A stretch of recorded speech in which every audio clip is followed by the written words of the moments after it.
Salut, voici un appareil photo qui voulait être pro sans toujours en avoir les moyens. Mais au moins, il a osé. Nous sommes en 2005, le réflexe numérique devient abordable. Canon et Nikon se livrent une guerre sans merci et Samsung débarque avec un mastodonte, le Digimax Pro 815. Prix de lancement 795$, soit l'équivalent de 1200€ d'aujourd'hui. À l'époque, Samsung veut prouver qu'il n'est pas qu'une marque de micro-ondes. Et ça se sent en ayant ça en main. Sous le capot, eh bien, un capteur CCD de 2/3 de pouce de 8 mégapixels, un zoom démentiel 15 fois équivalent 24-420 mm, avec une ouverture de f2.4 à f4.6, et l'euro, surtout, s'il vous plaît. Mais surtout, eh bien, 3 écrans. Le plus grand écran, à l'arrière, qui est le plus grand du marché à l'époque, un petit écran de contrôle OLED au-dessus, façon viseur Rolleiflex, et un viseur électronique, bien sûr. Le boîtier pèse un âne mort, enfin presque 1 kg, mais offre un accès direct à toutes les fonctions, un vrai tableau de bord.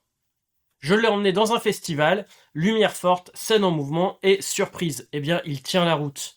L'optique est piquée, mais entre le bruit numérique des 200 ISO et la stabilisation molle, il faut shooter avec précaution. Sinon on fait beaucoup de flou. Son viseur poitrine, eh bien c'est génial pour shooter discrètement, façon paparazzi zen. Et son zoom 400 mm m'a permis de capter bien des voitures à l'autre bout du festival. C'est bluffant, même aujourd'hui. Et ça dépasse largement tous les smartphones. Et là, donc pour Branto Mobile, c'était l'appareil photo nickel. Conclusion, eh bien ce fut le dernier gros bridge de Samsung, le seul d'ailleurs. Ensuite, ils ont tenté leur aventure hybride avec la série NX, avant de quitter la photo en 2015, hélas. Le Pro 815, c'est l'image d'une époque où tout était encore possible, un appareil démesuré, imparfait mais attachant, et surtout impossible à remplacer par un téléphone. Abonnez-vous si vous voulez plus de vidéos comme ça sur des appareils photo atypiques, je vais en sortir 12 sur le mois de juin.